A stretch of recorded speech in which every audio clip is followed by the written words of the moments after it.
સુરત શહેરમાં વધુ એક હત્યાની ઘટના સામે આવી છે। પાંડેસરા વિસ્તારમાં તિરુપતિ ચોકડી પાસે એક યુવકની જાહેરમાં હત્યા કરાઈ હતી। બીજા મિત્રને ગંભીર ઈજા પહોંચી હતી। રાત્રિના સમયે નાઇટ પર નોકરી કરવા જતા સમયે કેટલાક ઈસમો દ્વારા હત્યા કરવામાં આવી હતી। સુરત શહેરમાં વધુ એક હત્યાની ઘટના સામે આવી છે। પાંડેસરા વિસ્તારના તિરુપતિ ચોકડી પાસે એક યુવકની જાહેરમાં હત્યા કરાઈ હતી। બીજા મિત્રને ગંભીર ઈજા પહોંચી હતી અને રાત્રિ દરમિયાન નાઇટ પર નોકરી કરવા જતા સમયે કેટલાક ઈસમો દ્વારા તેની હત્યા કરવામાં આવી હતી। 24 વર્ષીય ભગતસિંહ નામના યુવકની હત્યા કરવામાં આવી છે। ભગતસિંહ તેના મિત્રો સાથે નોકરી કરવા જતા હતા તે સમયે ઘટના બની હતી। મિત્રને ગંભીર ઈજાઓ પહોંચતા સારવાર માટે તેને હોસ્પિટલ ખસેડવામાં આવ્યો હતો। પાંડેસરા પોલીસે આ બાબતે ગુનો નોંધી વધુ તપાસ હાથ ધરી છે। जी, आपका नाम? ब्रजेंद्र सिंह राजपूत। कहाँ पे रहने का और क्या पूरी घटना हुई थी? लक्ष्मी नगर पांडेसरा हाउसिंग।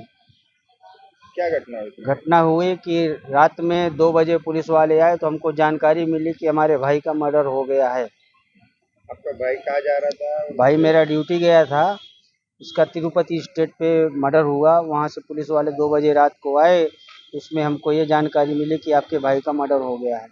कौन लोग थे, आपको कुछ पता है? हमको जानकारी नहीं है। उसके साथ वाला सीरियस है, आईसीयू में एडमिट है। उसने पुलिस वालों को बयान दिया है। अब उसने क्या बयान दिया है हम हमारी जानकारी से बाहर है।